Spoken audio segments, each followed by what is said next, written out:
Welcome to UPW's Conversation Series, where we'll be discussing the future of fashion and the push towards sustainability. Today, our guests are from Textile Exchange, and we have with us Brent Crosland. He is the Global Cotton Sustainability Advisor and also an ambassador to Textile Exchange. We have Savia Granger, the Project and Program Strategist at Textile Exchange. Together, they have over 40 years of experience in the cotton industry, and it's a pleasure to have them today. They're also both program managers for the 2025 Sustainable Cotton Challenge, in which UPW pledged. So thank you for joining us today. It's really a pleasure to have you. Thank you. Thank you.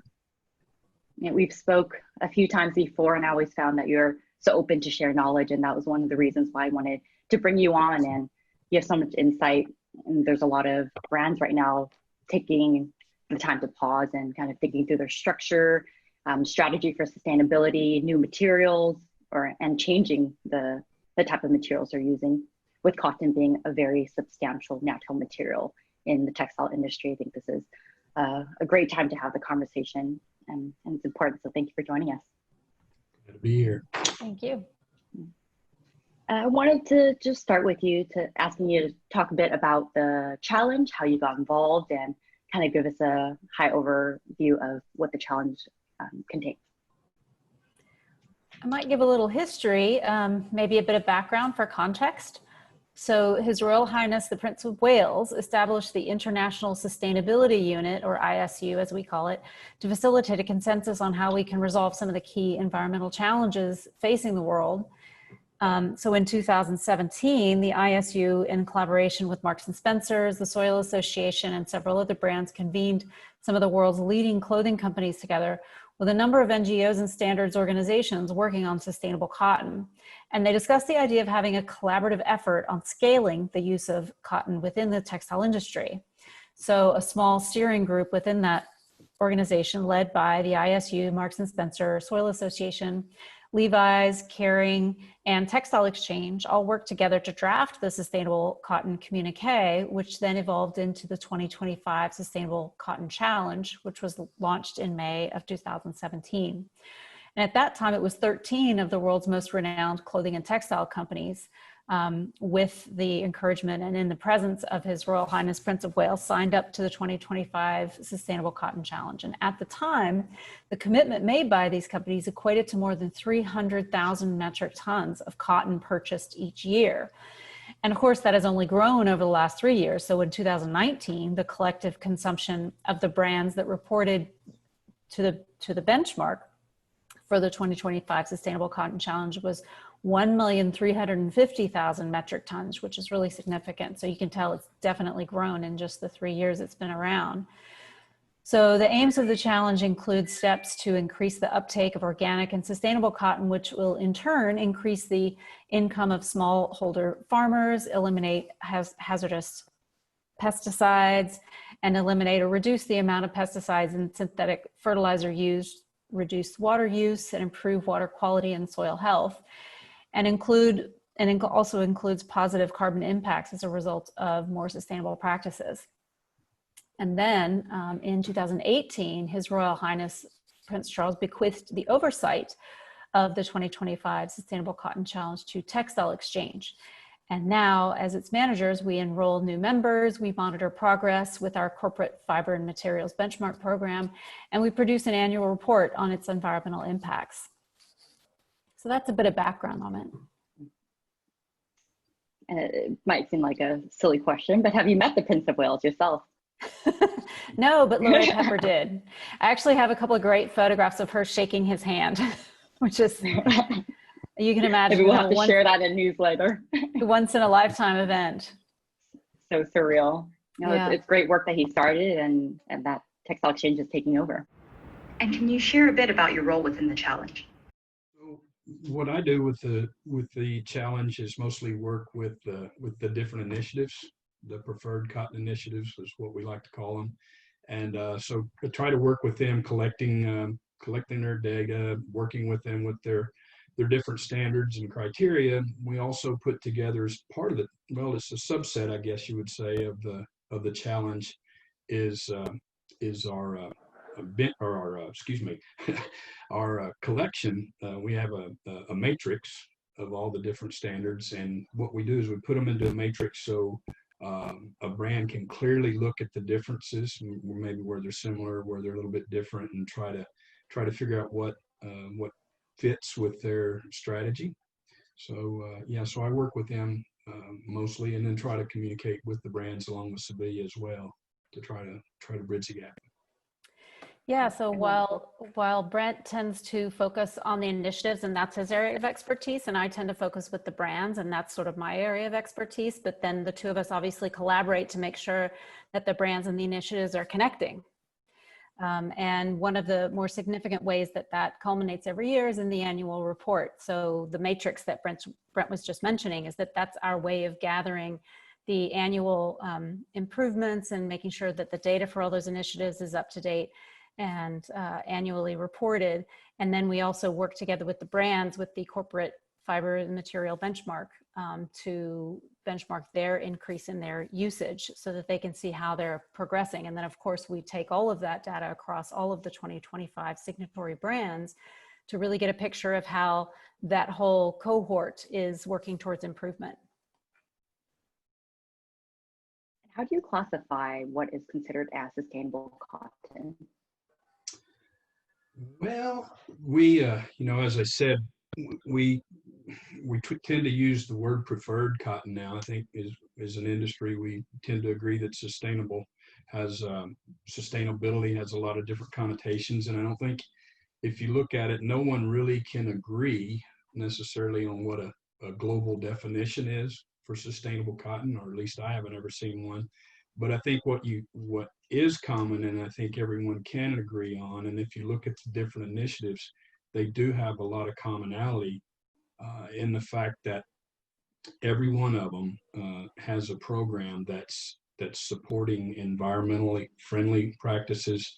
They're also economically sound. That's another base across all the initiatives, that the economics have to work out from the farm gate all the way to the brand, or it's not, quote, sustainable from an economic standpoint. So that's very important.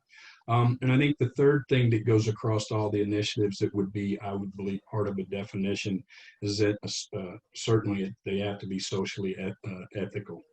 And you look at the different cotton growing communities in the world, especially, they really depend on this fiber and depend on this industry. And the right things have to be done, and especially in today's time and under the things that we're under right now, that's probably, maybe I should have led with that, because that's extremely important. So we just look basically at those things. As far as the 2025 challenge and the initiatives that are involved, we to be accepted into that, so to speak, the standards or the initiatives have to be put together by multi-stakeholders. There has to be a multi-stakeholder group that brings them forth. They also have to have preferred principles or clear principles and criteria. They also have to have a standard.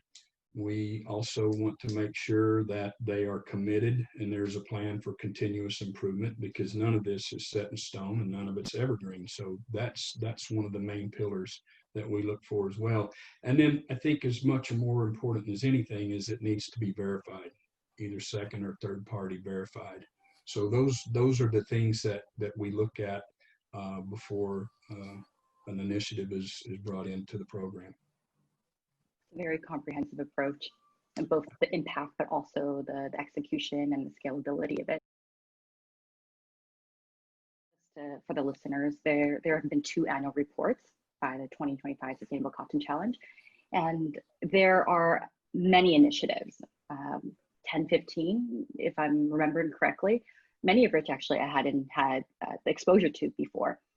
But is there any particular initiative that you would like to highlight, Brent?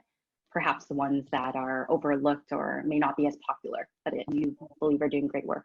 Yeah, I don't know that I would necessarily highlight one. We are bringing in new ones. The U.S. Cotton Trust Protocol is the newest addition to the group.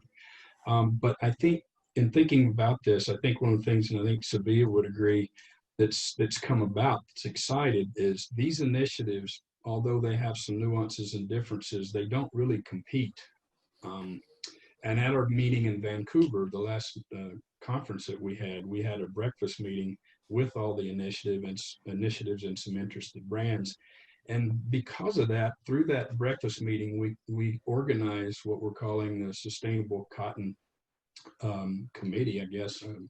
Correct me with the name there, Yeah, Sabina. steering committee. You know, you get it right. Yeah, Mhm. yeah. And so the cool thing is we see a lot of common ground and a lot of ways that we can, or they, and the initiatives can combine forces together for homogenization and trying to, address issues that go across all countries, all cotton growing countries, and all the different initiatives.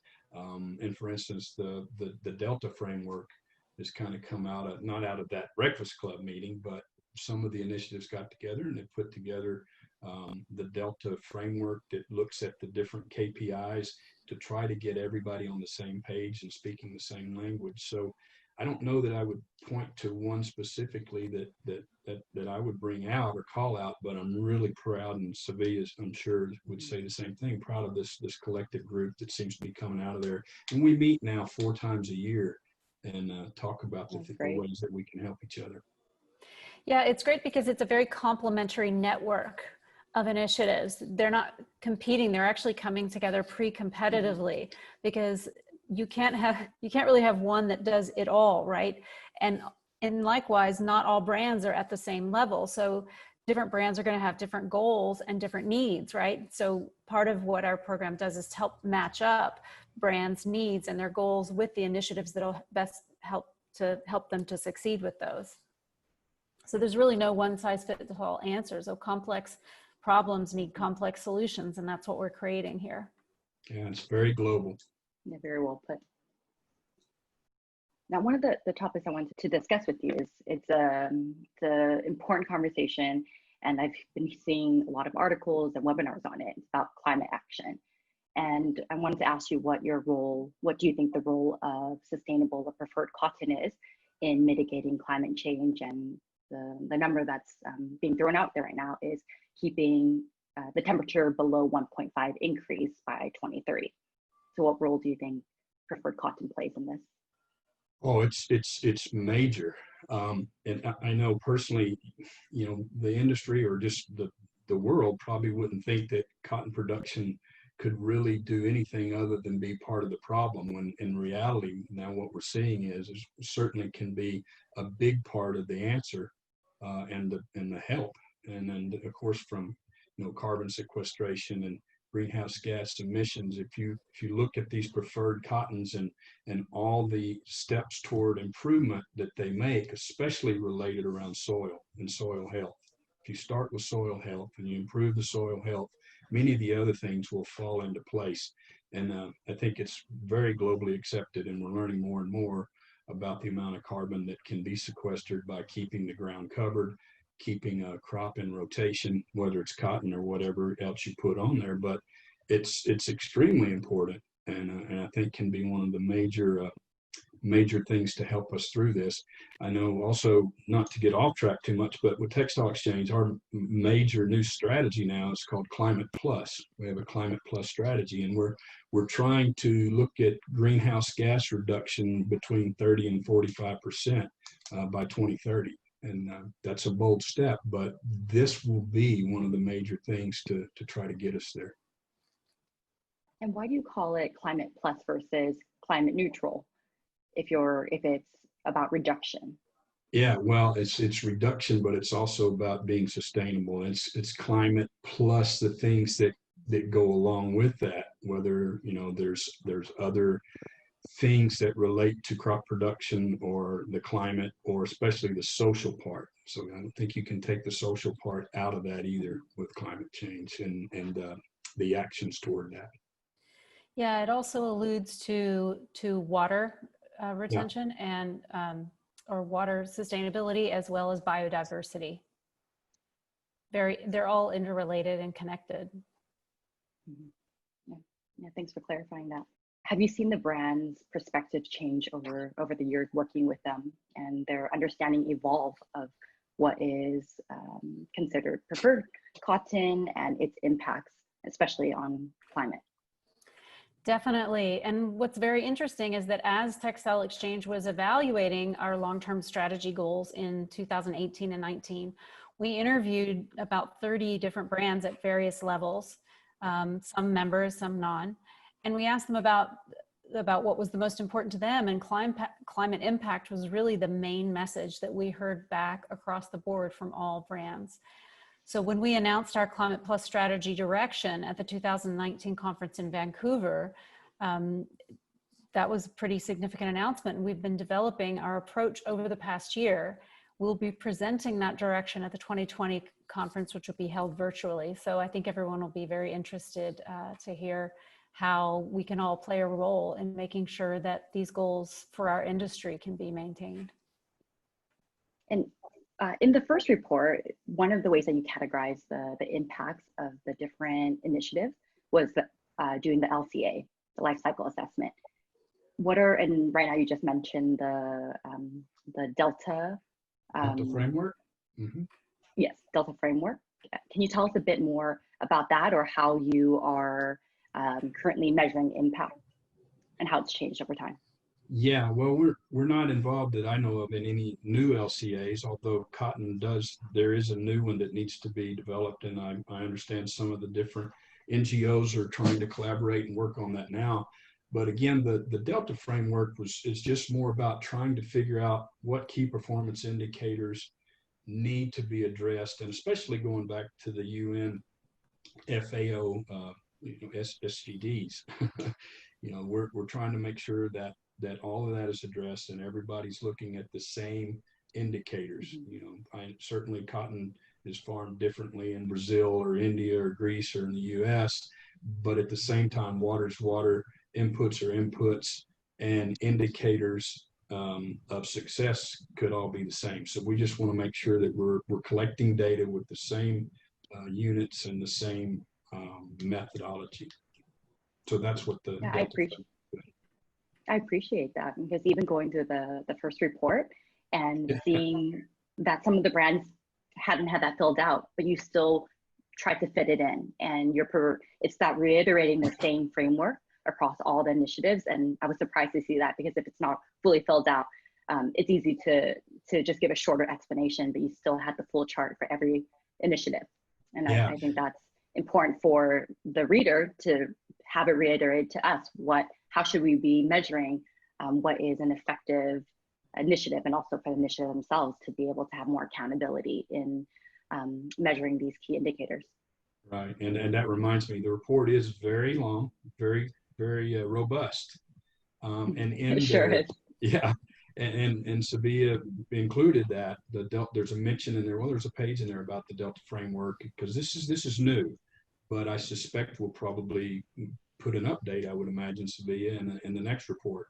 Oh, definitely. Definitely. I think for this year, it was really more of an introduction. Yes. Knowing that next year, right about the time next year's report comes out, I think they'll be ready for prime time. But we just wanted to at least give them an acknowledgement and introduction this year. Some of the criticisms or critiques about cotton, there's many benefits. It's a natural fiber. It impacts many people in the workforce. It creates jobs. But there is this kind of the Achilles heel, if you will, of it being a thirsty crop. I mean, I've seen campaigns where they say something crazy like 2,700 liters of water it takes to make one t-shirt. Now, how do you make sense of that in terms of sustainability? Yeah, so I'll be very careful on that, or concise as much as I can. Those data are real, but they're old. I'm not disputing the 2,700 gallons for a t-shirt and that study. However, that's been around a long, long time. And certainly technology has not stood still. So first of all, physiologically, cotton, it isn't a thirsty crop, cotton itself. It's a tap-rooted product, or tap-rooted plant that can go down way down into the soil to find water if it, as it needs it. It's not a fibrous plant. It's a tap-rooted plant, and it does very, very well in arid desert type climates. So it's actually water efficient. And if you give if you give cotton too much water and too much fertilizer, you actually make a really nice big plant with no lint on it. So there it's yes, it really is. It's a misnomer. So really, so that number, most of that number, I would imagine, comes from the application method. Especially if you look at irrigation and irrigated cotton, it's the way that the water is applied to the plant. And certainly nowadays, we're much more efficient and we're evolving every day to put the water exactly in the amount it needs to be, where it needs to be, and when it needs to be delivered to the plant. So we're pushing in many instances up to 98% efficiency in irrigation on cotton. So I think that number, if a new study were to be done, it would be probably much lower. What was the conventional method of the way that they were doing it before that required so much water? Yeah, good question. Versus now you're saying like the high precision. Yeah. Of course, not every farmer in the world has got that latest and greatest technology. So let's put that out there. And many of the growers are still using the antiquated method of flood or furrow irrigation, where they're running the water down an open ditch and then either siphoning it into the rows for the cotton, or just flooding it directly into the field, which is extremely inefficient. Very inefficient. So I think that's what, not to deviate too much, but I think that's a lot of the common good that all these initiatives are doing, that Textile Exchange is doing, that you name it, CMIA, Cotton Connect, all of us are trying to get this new technology and the new ways of precision application on inputs out to the farming community globally to try to make a difference. I was surprised to see that more than half of the initiatives were rain-fed versus irrigation. I'm from California, so I typically, rain-fed would definitely not be an option. We wouldn't have any yield. But for countries like Australia or states like California, for their irrigation methods, are they using more high-tech? And have you seen solutions that are scalable and used on many farms, or is it still kind of depending on farm to farm? No, the technology is ever evolving and increasing in those areas that are using irrigation. Again, like I said, to get it more precise, more precision application, and more efficient. But I think something that's also overlooked is even in areas where they're growing rain-fed cotton per se, there are many things you can do to improve the efficiency of the rainfall that you do get. And I think you can couple that even with irrigation methods as well. And again, it goes back to soil improvement, soil health, increasing the fertility holding capacity, water holding capacity naturally of the soil. So those things I think are continuing to evolve along with this new technology as well. In California, it's where I'm sitting right now. I think the thing that's the problem with California and cotton right now that's giving it more pressure is competing with higher value crops for the water and the land. So that's always going to be putting pressure on cotton to be grown in California. Is it because there's such a high demand for organic crops, organic food? Yeah, there is. For sure. And I think, it's all about differentiation, right? It's you differentiate the product and put it at a higher value, then the economics would work and you can continue to grow it. A lot of the cotton that's grown in California as well is grown for seed, for planting seed. And that's grown at a higher value than just growing for the lint or just growing for commercial cotton seed for livestock feed or oil. Sylvia, can you elaborate on the traceability project in the report? Sure. I think you're talking about the CNA and the BEX, for lack of a better term, let's call it a blockchain project, which is very interesting because here you have a combination of various different technologies with an agricultural product. So very interesting development. The objective of that pilot is to develop a proof of concept for the physical traceability of organic cotton from farm to store using a combination of blockchain, machine vision, artificial intelligence, and product markers, which all of these things were already developed individually. Well, now this project is combining them all. So this pilot combines multiple technologies to trace and identify the origin, purity, and distribution of organic cotton. But while these technologies have already been in use in other supply chains, they've never been used before in the fashion industry. So blockchain technology allows for efficient integration of data from multiple sources in the supply chain, the use of machine vision, artificial intelligence, microbiome, and sequencing on product unique markers, including the physical markers, that can help guarantee data integrity as well as grade the quality and purity of materials. So at the farm level, the solution's digital trail is creating transparency not only by verifying the material, but also by ensuring that a fair price brands are paying is actually reaching the farmers, which is very important. And additionally, the digital trail simplifies logistical transactions for the farmer and enables banks to provide them with loans. And then at the consumer level, the technology sheds a light on the suppliers and manufacturers that are behind the final product, increasing the trust and transparency. So with testing underway to trace organic cotton from farm to gin, the next step will be to trace from gin to consumer, and finally it will need to be proven at scale. So if it's taken to this next level, then this initiative has the potential to become a leading end-to-end traceability solution, not only for organic cotton, but also for other preferred fibers. So it's pretty exciting. Yeah, it's a big project, and I think it could be an exciting framework for other suppliers and fashion brands to be able to have the technology and the logistics of being able to track. Definitely. Stay tuned. And for Brent, I saw for some of the initiatives, there are more humble technologies that are tied to some of the initiatives.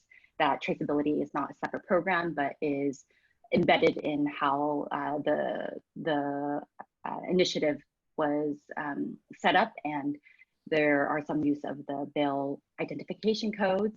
Can you tell us a bit more about these humble technologies, and are they effective, even though they're maybe less sexy or more simple or been used for many years? Yeah. So what Savia is talking about, that's the hope, and that's the future. When we get to there, I think once that happens, things are definitely more buttoned up, locked up, and less arguable. And we can't wait for that to happen, because as you probably know, well, I know you do, in your business right now, that's one of the biggest issues that we face when we work with brands and work with farmers and work with different initiatives or sustainable strategies with the big brand, is the whole complex issue of that supply chain. And especially the ones that aren't vertically integrated, it makes it really, really tough. Having said that, it's not impossible until we get to this, using these new technologies. We still have the old tried and true, like you mentioned, at least in a few countries, we have a permanent bale identification number. And for instance, like in the US, that's an 11-digit number and barcode that goes with each bale of US cotton. And until that bale is actually taken apart in the laydown room, it stays with that bale of cotton. And along with that 11-digit number, you can actually trace that cotton back to the farm that grew it. And then with some background information, of course, the farmer can even tell you which field it came from. So it's not advanced technology by any means, but still pretty tried and true. Now, the only fallback is the due diligence, obviously. You have to make sure that we use the content claims and content claim standards, or transaction certificates, and it's still a people thing. People have to be upfront and tell the truth, and they have to be subject to audit. But that PBI is still a very good method of knowing that those bales are what they are, and it's also tied back to the grades, to the quality, to the length, the strength, the micronair, leaf, color, and all that stuff. So it's part of the recap, and it's put in digitally into the system, like the Seam or Telcot or one of these marketing programs that keep up with it. So, but yeah, a long answer to your question, it's still doable, but certainly it's not as foolproof as what the future holds that Savia was talking about. And what countries are using it? You mentioned the US. Is that some initiatives or it's part of the legal regulations around? Yeah, no, we're very fortunate in the U.S. That's part of USDA. USDA put this system in many years ago as a benefit to buying U.S. cotton. Now, consequently, that's put pressure on other countries. I know that Brazil is gone to this. Quite frankly, I'm not sure about any others. Well, I think in Australia has a similar system. Brazil has one, and then the U.S. Other countries are trying to come up with a similar situation. I think a lot of the problem is in a lot of the developing countries is they're not necessarily put into bales and cotton's mingled, and a lot of this is put together at the chin. But I know those three countries are definitely doing it, and the U.S. has been doing it for several decades. Sophia, I wanted to talk about different types of cotton, and recycled cotton is one that is, or recycled materials in general are very popular at the moment, but we don't see much of it in the market, especially when it comes to post-consumer waste. Do you know why that is, and what are the challenges of recycled cotton? Well, unfortunately, just like the recycling of any material right now, there's currently an education gap with consumers understanding how to properly recycle. And then there's an innovation gap with getting that recycled material into the supply stream. Fortunately, there are some great innovators that are developing very interesting fibers and processes that can then use the recycled material once we can address these two gaps. But right now, those gaps are pretty steep and they're in our way. So it's very easy for a small lab to develop an interesting fiber that can be used once they're able to scale and get the amount of recycled material that they need in order to produce it. But simply helping consumers understand how to properly recycle is a big educational hurdle for us right now. And then developing the reverse supply chain stream to get those recycled materials into manufacturing where they can be used at scale is the next level of challenge. So bit by bit, we'll get there. Yeah. Is it a common demand that you see that brands are interested in? Have they been requesting for more recycled streams? Well, it is, and you hear this a lot in circularity discussions. Yeah. The terms circularity and recycled are sometimes used interchangeably. They actually have very different meanings, and the Ellen MacArthur Foundation has done great work about helping to define both those streams. You may have heard of an organization called Fashion Positive, which is helping to develop circular materials that literally can be ideally infinitely used, reused, and recycled within the same loop. So there are a lot of very interesting innovations happening there, but until we can get consumers to actually recycle properly and get those materials into the factories so that they can be reused, then we're going to continue to see some challenges. But people have their eye on these balls, and especially when it comes to circularity, there are some very interesting developments and discussions happening. A preferred cotton that I hadn't seen much on the market or talked about or for end consumers to be exposed to is in transition or in conversion cotton. Can either of you talk a bit about that, and do you have to explain it to brands, or is that something that they're already familiar with?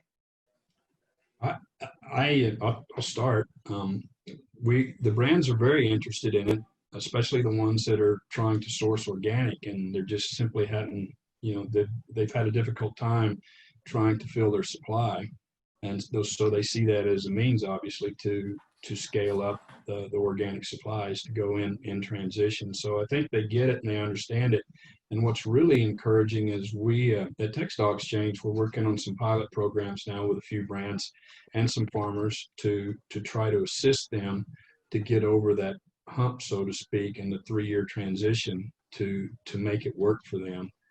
So it's a cooperative effort. The brands are in it for the long term, and the farmers want to try to get there. So we're pretty encouraged about that, and we see that as just continuing to increase as long as there is that cooperative effort.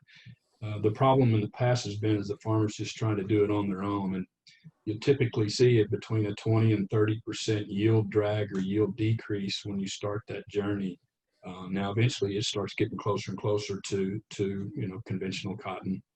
per se. So it gets closer, and I think I wouldn't use the term parity, but I would say after they get there, then then it's what the market can demand. But trying to assist the farmer to get through that gap has been the showstopper, and we're pleased to see brands deciding to come in and really help and try to put together a mutual story and collaboration. And brands are really key there because they're the ones that can really drive the demand that can give the farmer the market signal that the farmer needs in order to make those investments. So it's really a partnership. It's a brand farmer partnership. Yep. And what type of commitments would are typical for a brand to make in order to support in transition or in conversion cotton? That's still it is a great question. It's still trying to be worked out. I think it's like anything else. It's the discussion with the farmer and at the farm gate, thinking about what could be possible. It's basically a negotiation. But I think to me, it works better and can work better because it's all about scalability. If a brand can work with another brand or maybe more brands in a cooperative effort, put together a co-op, and work with a group of farmers, you'll get there much quicker. And that's what we're starting to try to advocate and look for and work with. But I think that's going to probably be the answer. As far as how much volume or whatever, I think you have to work backwards. When I work with brands, the first thing I ask is, what are you trying to make and how much of it are you trying to make? And we work backwards from there, and then that'll let you know how much cotton that you need. I think a lot of times people don't realize that you get a lot of articles out of one bale of cotton. So you don't necessarily need to start with a lot of acres. And that's why our pilot projects are fairly small, but they're extremely scalable. It's doing it is doing it. Once you figure out that supply chain problem that I talked about and get through that and work through that and agree upon what the incentive is going to be to the farmer, then it's doable. It's an initiative that I think is doing incredible work. It's making it more feasible for farmers to be able to make this transition. I actually had the chance to be able to visit a few farmers myself that were in transition. Yeah. And hearing from the farmers directly, that was their challenge, is to stay encouraged and the financial flow of money to be able to invest and continue to use organic farming practices during those 3 years, but not be able to reap that benefit in the cost. So, one of the questions we asked them was, what is a way that brands can help you? And the answer we received was to make a commitment, whether it's 1 year or the 3 years, even better, to be able to have a brand support one particular farm through its entire transition to organic cotton. Yeah, so thanks for explaining a bit about this, because I think it's really important. Yeah, and Quan, the cool thing about that is it's not like the brand is going through that in a philanthropic way. They actually get a lot back out of it, especially if they'll work with farmers that don't have an issue providing data back. Because if they can work together and start collecting those data, then you really got a story. After the third or the fourth or the fifth year, then you can show the reduction or the efficiencies in inputs. And I think that's a good story obviously for the farmer from an economic standpoint, as well as the brand. They get to mutually tell that story. So I think that's what excites me, is to see that happen. Do you have any figures about maybe a medium-sized farm, what type of volume and yield they have, just so for the brands who are listening, they can get an idea. They know the quantity that they're purchasing, and if it is actually feasible to be able to support entirely by themselves with one brand, one farm. Yeah, okay, that's a great question. I love to talk about that. So, for instance, a bale of cotton. I go back to a bale of cotton. If you're looking at men's dress shirts, on average, you're getting 760 shirts on average from a 500 bale of cotton. The yield that you're talking about typically is going to be on rain-fed farms between 1.5 and 2 bales on average per acre on a farm. Most of those farms are going to, I don't know, throwing out a number, they're going to be anywhere between 1,000 and 2,000 acre farms. something like that. So that'll give you an idea. That, it doesn't take a lot of acreage of steel now. And if they have a good year, Mother Nature's nice to them, a lot of rain. It could be upwards of 3 bales, but normally it's between 1.5 and 2 bales. So 500 to 750 to 1,000 pounds of lint per acre. I hope that helps. That's really helpful. Okay. No, absolutely. I think it's something, especially the larger brands are looking into. They want to be able to contribute to that story and to be able to, like you said, have some of that data and see actually concretely how they're growing, how to make them changes, not just in 3 years, but 5, 6, as you're talking about. Yeah, don't ask me to convert it to kg to hectares yet. Oh dear. I've been in Asia for almost 10 years. I'm still working on that one. Yeah, I have to take a pause when that happens and think about it. Or just Google it, use a calculator. Yeah, right. And I just want to quickly highlight before I move on to the next topic, it's just innovation and in preferred cotton globally. And even within recycled cotton, you have new technologies that are developing in the US and Sweden and Spain and Austria in the UK. I think it really, when we're having this conversation, it is a global effort, from the initiatives down to the suppliers and the brands that are getting involved.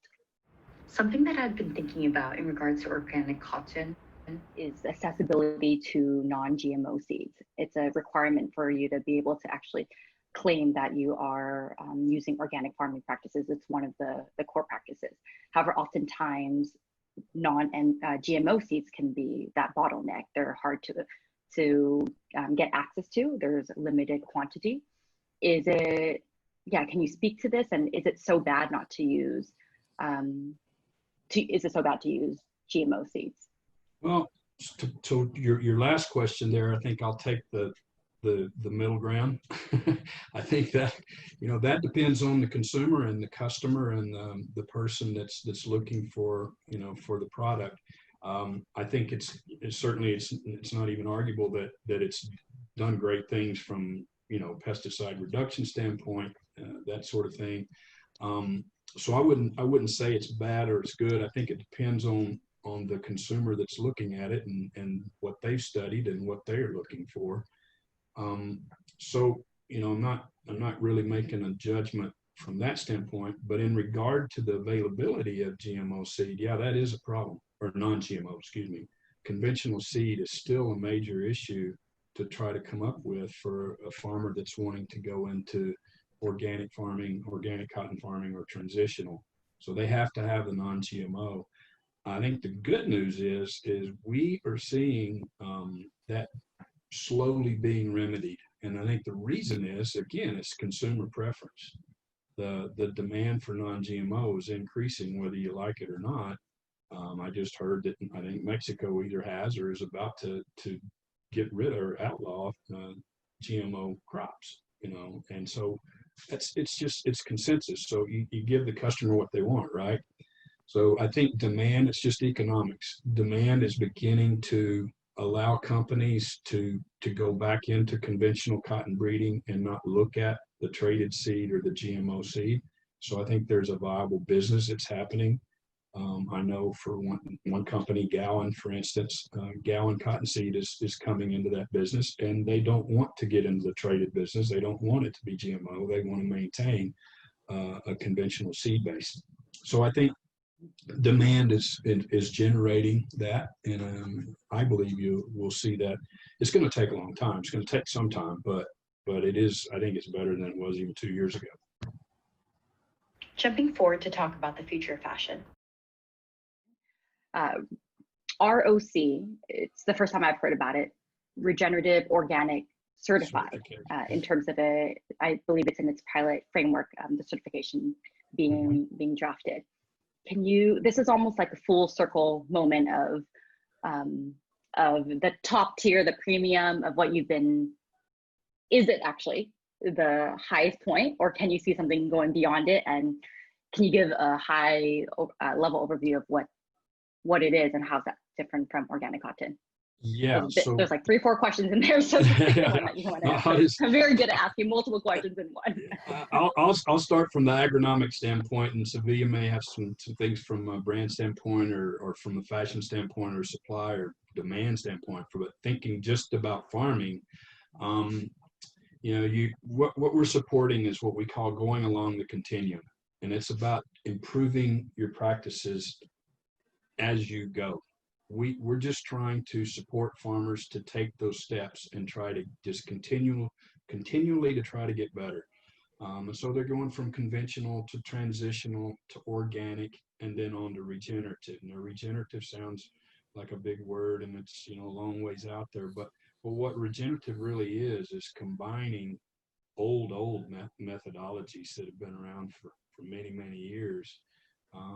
And again, I keep going back to it, but it starts with the soil and healthy soil, and never leaving the ground bare. Never leave the ground bare. And so you combine crops and livestock operations that can feed off of, no pun intended, but feed off of each other. And when you do that, next thing you know, you're having more fertility holding capacity, water holding capacity through the microbiome and the mycorrhiza bacteria in the soil. This sounds like mumbo jumbo, but it's not. Eventually what happens is all of a sudden Mother Nature's showing you don't need a pesticide. There's not as many pests. It's being taken care of naturally. Same way with the weeds. You're keeping the weeds out because you're keeping the different rotations and cover crops in there. And so they're not there. They're taken down and either managed by livestock, and then their season's over, and then the new crop starts.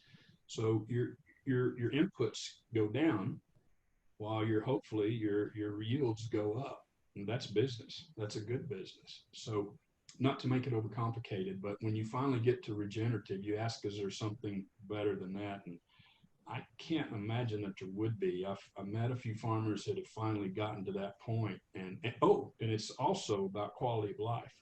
I got a farmer friend in Texas that's kind of gotten there all the way to regenerative. And one of the comments he made to me is he said, my neighbors are getting a little upset with me because all of their workers want to work on my farm instead of my neighbors, because they get the day off at night. They get weekends off. We only work 8 to 5 because we're not out there plowing all the time. We're not, there's just not that, there's not all that constant chasing.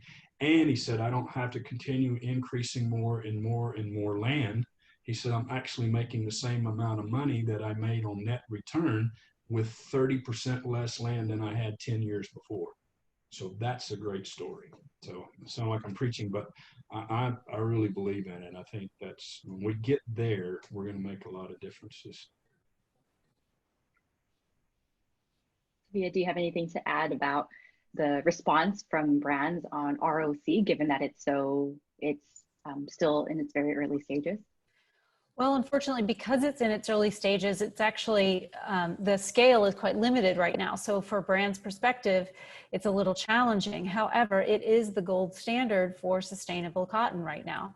So bit by bit, investment by investment, we will get there. Now that we know what it is and how to do it and how to scale it, just like organic, just like transitional, it's simply a matter of brands partnering with those farmers and creating programs that can then utilize that fiber, even if it's just a certain percentage in the whole product line. However they get there, get creative and develop a way that they can start integrating that fiber into their product line. I want to talk a bit about COVID-19 and the pandemic. Also, if you have any particular advice you would give to brands in how they should be thinking about their strategy and approaching cotton. But first, I wanted to highlight a few figures from the Pasture report. In 2017-18, it reported the highest production of organic cotton in 8 years, and that's over 56% global growth in organic cotton. In 2018 and 19 harvest year, production of organic cotton increased by 31%. However, now we've seen it drop significantly, and it's at the lowest point in 12 years.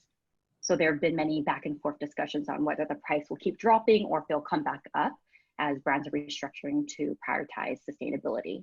What are your thoughts on this? And Brent, I'm going to direct the question to you, as you've seen this firsthand of how this affects the farmers back in 2008 financial crash.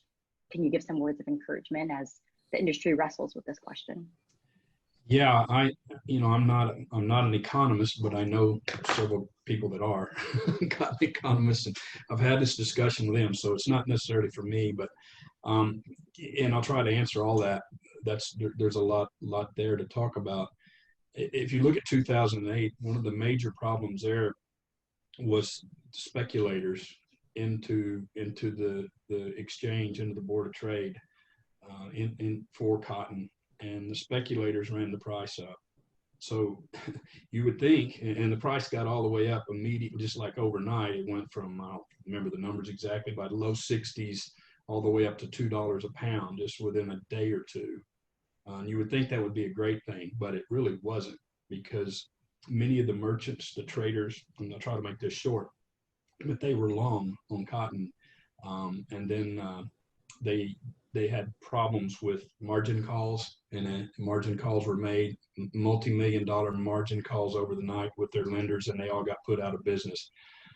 That severely affected farmers as well. Even though the price quote was $2 a pound, nobody was really buying it because it wasn't a physical, it was just a trade. And I think the industry really learned not to be long on cotton anymore. And from the farm gate through the merchants, and I think even to the brands. And one of the other things that I think has kept the price suppressed, and certainly through COVID, it's doing it right now, is this huge inventory from the finished goods that are just sitting in storages, where the storage costs more than the value now of the products. So there's a big glut. I think that's the daunting, scary news. But I think if there's something, and Sabia, you can help me with this as well, but from what I've been hearing, talking to the brands, is there is going to be a change, at least in their marketing rooms and in their strategy rooms right now. They're trying to figure out how to not produce a lot more inventory, try to be a little bit more just in time, less fast fashion. Quality is going to be tantamount again. And I think you're seeing this with consumers too, on the average, is they realize they don't need all the clothes that they have in those closets, and we're certainly not wearing them as much as they were. So I think that's going to, when we get the inventory cleaned out and things are really, priced at what they really should be priced, and not for fire sales and fake overruns and all that sort of thing, I think that's actually going to be good for the farmer. I think it'll eventually, the market will bear what the cotton probably is really worth at that point in time. I hope I'm making sense, but I just think that inventory glut has been, even pre-COVID, was causing a lot of issues. I mean, even several years ago, when you looked at China, and they had their China reserve stocks, and they had 120% or 150% of the next year's needs or longer in their reserves from a global perspective. They had more cotton in their reserves than the whole world was needing, and so that took a while to get out of the system. And now we've got this same situation in a way with COVID. But I think once it gets out, again, I go back to the fact that if we can give something more value, value will be important, quality will be important, and hopefully that's passed through to the farmer. Or Savia, are you hearing that though as well from the brands, that the strategy is going to change a little bit more, like what I was saying? Yeah, you're hearing it throughout the industry. It's pretty interesting. It will be very interesting, because it ultimately comes down to shifting the business model, the entire business model structure. Seasonality is going to change. Design calendars are going to change. But it kind of needed this full COVID stop in order to step back and reorganize. Yeah, exactly. Yeah. It wouldn't have happened just on its own. Oh, no. I think a few brands were figuring it out and were going that different direction, but they weren't large. They're smaller and medium groups. But I think, given the opportunity to rebuild and restructure, kind of like really starting from zero, then I think new models and new strategies will emerge to make it more efficient and not have such large inventory losses. Yeah. This is a big issue. It's a reputational risk as well. Right. Well, what I'm seeing too, just not to continue to try to answer the same question, but I think we're seeing more and more direct connections between the brand and the farm. And the more you do that, I think the more that price point should get more to where it ought to be. Well, the farm's no longer anonymous anymore. It used to be Right. that a brand ordered product, and really it was just the last tier that they ever saw. Well, now that their customers are demanding that brands dig back into the subsequent tiers, back to Yeah. the farm to say, hey, what's really going on in your entire supply chain? Customers asking questions is producing these results. Right. And also, I think let's that's a not great forget point. that companies are made up of customers. You know, the people that work at these companies are Yeah. asking the questions as well. Exactly. Sometimes those are the most important people asking the questions because they're the ones that can actually affect the change. Yeah, that's a good point. Absolutely. Myself, I have clothes now that I know exactly what farm they came from. So Right? It's interesting, isn't it? I'm loving it. I really like that whole Wrangler campaign. Wasn't it Wrangler that did a campaign of like t-shirts that were made in Yeah. different states or something? Yeah. It was the 5-state project. The Yeah, 5 that different one. families. Yeah. It's interesting what you say, like knowledge is power, right?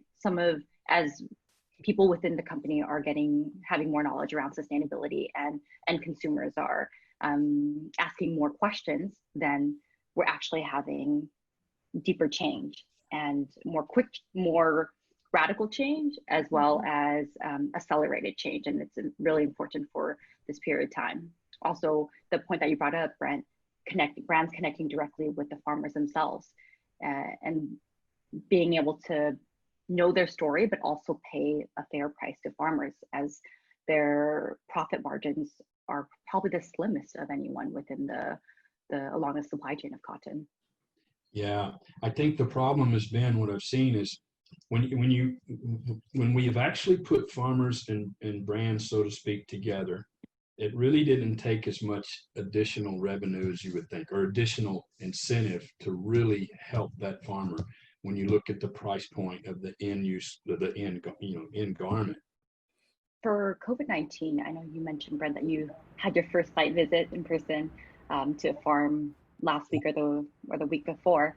Yeah. How was that? And did you get to hear a bit about their experience on what the impacts of COVID-19 have been for the farmers? Yeah, that's a great question, and I think it depends on the crop. Certainly, if you're looking at the effects of COVID on what we call row crops, more or less like cotton, corn, grains, things like that, you look at the proximity of the workers, and it's not necessarily so much of an issue. And here in California, it's a whole different story. If you're talking about vegetables and certainly in-field harvest and packaging, that's a real issue, because the workers are very close to each other, and they're trying to figure out how to resolve that. But back on the farm that I went to last week, the cotton farm, the cotton part, there wasn't much of an issue, so to speak. I mean, it's just like any other business, trying to take all the precautions and social distancing and wearing the masks and those sort of things. And it was, even going into this is a farm, but it's still a business and it's corporate. And when I walked in the front door, they had a whole station set there for hand sanitizing and masks if you didn't have one, and the whole drill. So they're not void at all. It's still just like any other business, but I don't think it's really, they're outdoors for the most part, so it's not hurting them quite as bad as other industries, I guess. I think the pain really comes with the demand, really, because if customers aren't shopping, Oh yeah. then they're not buying the product, which means the brand isn't buying the cotton. And I think that's really more where the pain points are, is in the actual, the business part of it. Because yeah, like you said, Brent, the day-to-day of it is not too different. You can adapt just like most other businesses with masks and hand sanitizing and social distancing, but it's really the supply and demand is really where it's being impacted. Yeah, that's that's going to be an issue, and they're about to harvest right now. Many farms are beginning to harvest cotton in different parts of the cotton belt, and I mean globally. It's underway, and a lot of them they don't have their cotton sold yet, and they don't know if they're going to get it sold. And to Sevilla's point, it goes back to that inventory that COVID has caused, and I'm afraid it's going to be painful for a while. but hopefully, as she said, the business models will change and there'll be more value put back in place. And just to kind of wrap up this part of the conversation, with the price dropping down at its lowest point in 12 years, is there anything brands can do? We've talked a bit about the supply and demand and the changing of business models. Is there anything that you would advise them to do differently than what happened in 2008 and 2009, as it took years for cotton to climb back up? Yeah, man, You understand different circumstances there with the financial investment.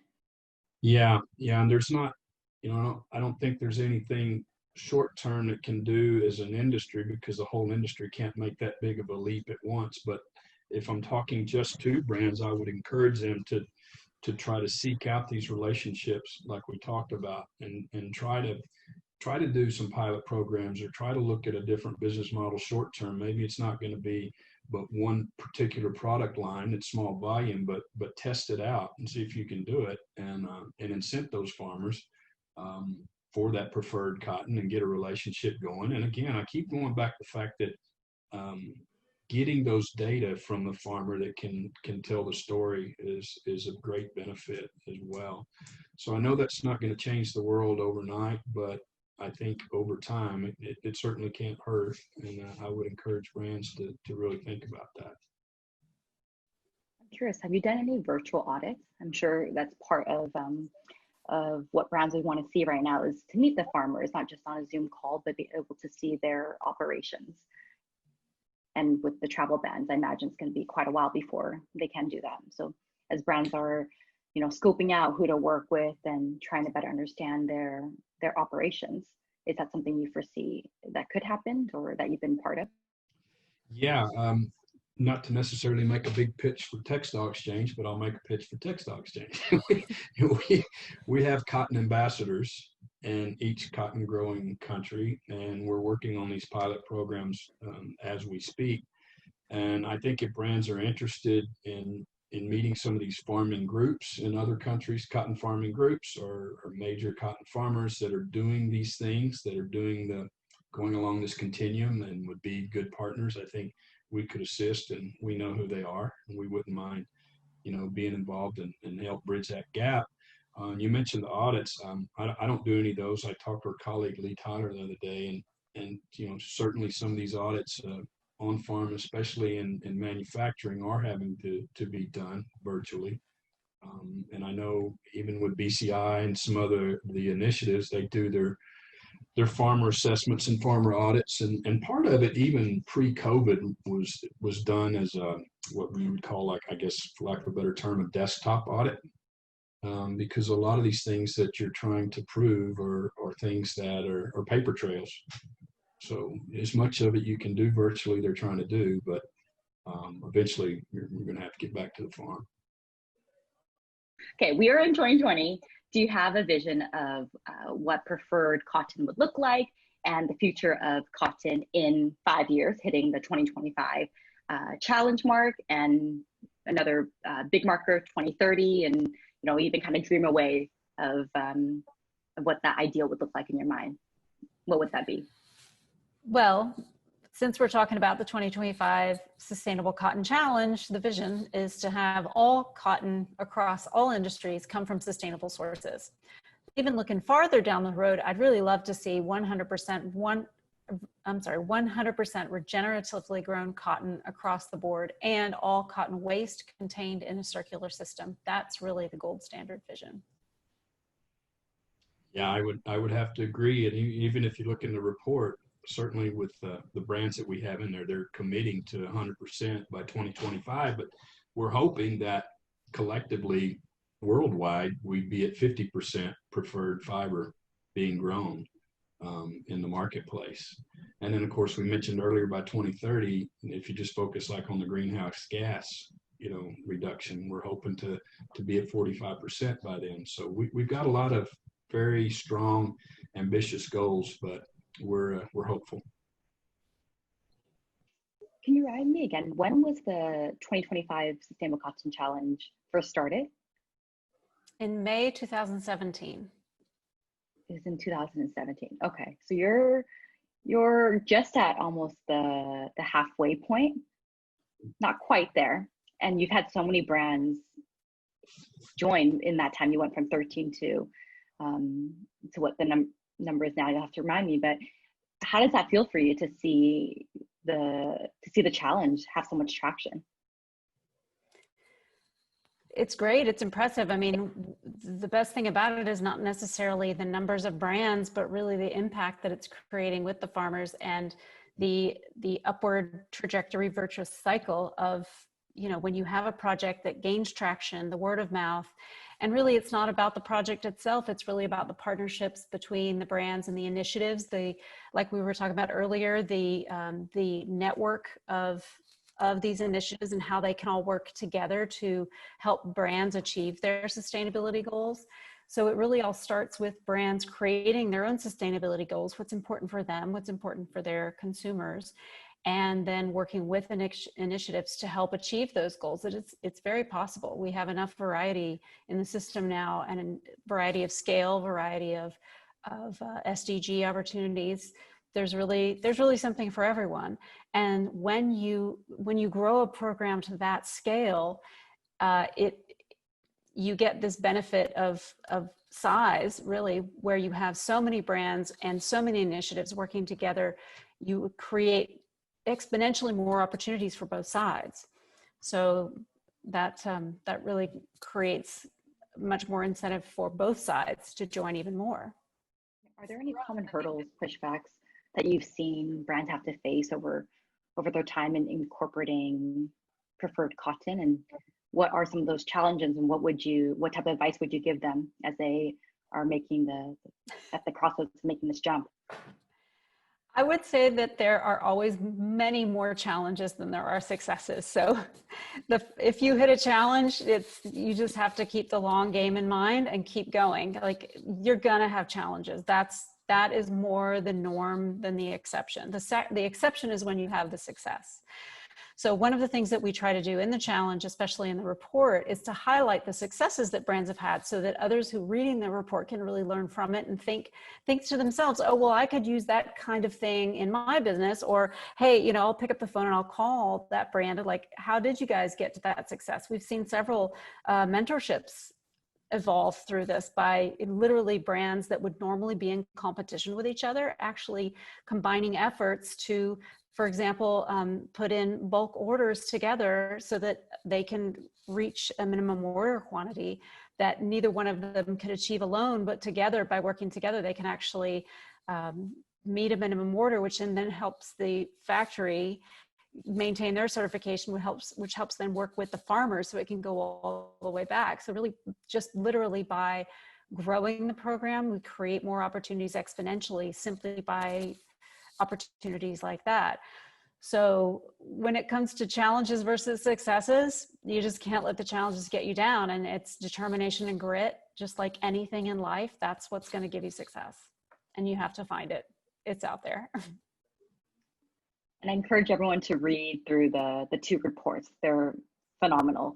As you read through it, you hear about the different brands and their stories and their collaborations. And honestly, it is such a good source for creativity and also to get connected to the right people. I found 3 hours into reading the report, I was only maybe 6 pages in, and I had like 10 different windows popped up, looking into the different collaborators, suppliers, the farmers, and it's good. It really is kind of a chain reaction.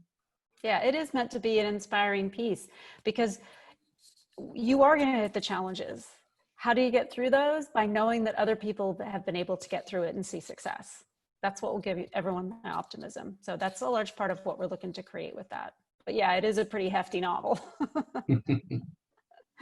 One of the things too with having such a lengthy document is that there should be something for everyone. There's something there for data nerds. There's something there for optimists. There's something there for people who are frustrated and they just don't know how to succeed with their own, but yet they read about another brand having success or a program that might be able to help them, you know, the development of that new blockchain and AI system that we were just talking about earlier. Like, you know, that didn't exist last year. Well, that's a new thing. Well, that could help unlock unlock a solution for a brand to help them move towards their journey. So something for everybody. Oh yeah, and if I could, you made me think about something. Sabia, I'd like to mention also there's other NGOs and initiatives, not just necessarily cotton initiatives per se, like we were talking about, but one other group that we work with is Forum for the Future and Cotton 2040, and they have been really good partners in helping us recruit and bring in brands for 2025 challenge. And they also are looking at right now, like Sabia mentioned, mentorship. And I think looking toward the future, stay tuned.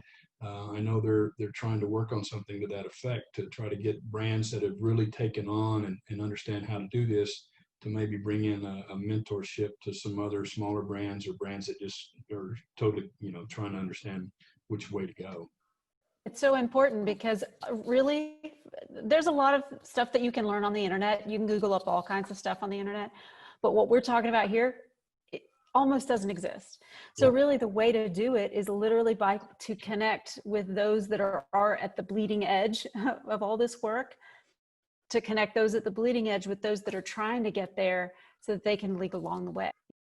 Can you share some of the benchmarks in a brand's journey just to kind of set expectations as brands are figuring out their new sustainability strategy? What should they set now, and what is the trajectory over the next 3-5 years? Is there any tips you can give on how they can set their strategy now, and realistically how long it takes a brand to be able to make that shift along the spectrum? I think, again, if I can answer it correctly, maybe, I think it goes back to what I talked about earlier, is they need to look at what's their end game along that timeline. What would it take? What are the volumes? And then work it backwards from there. And we'd be more than happy to assist and be conveners. If we don't know the answer, we've got certainly partnerships and cooperative efforts with other initiatives to try to assist a brand to hit that goal. Yeah, and I'd say one of the most common concerns from brands is how to reduce the friction in their supply chains with regards to integrating more sustainable cotton. There are supply gaps, sourcing challenges, and of course the price paradigm continues to be an issue.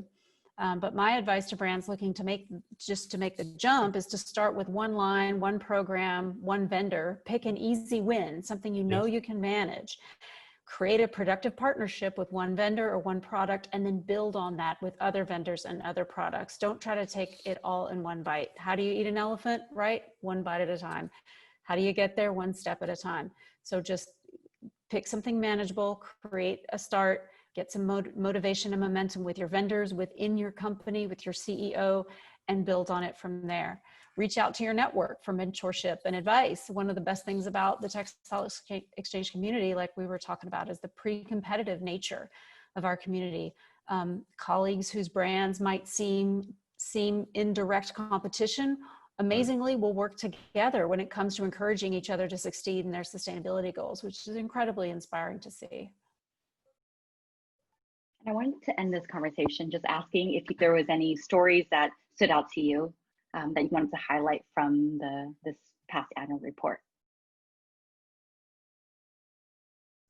I'll jump in on that one. Yeah, okay. I'm a bit biased because I used to work for Koyuchi, but that team consistently strives to improve their cotton supply. And even though they've been 100% organic since the company started 30 years ago, they're always searching for ways to improve, and they're a great role model. So this last fall, they continued to build on their Arroyo collection, and they'll be using 100% certified organic fair trade fiber sourced from Chetna Organic, which is an Indian farmer-owned group. It's a producer group of about 10,000 organic cotton smallholder farming families comprised of 9 cooperatives across India. So Koyuchi has been working with Chetna as a member of the Chetco Shared Value Sourcing Network since 2015, working in cooperation with fellow members that span the supply chain.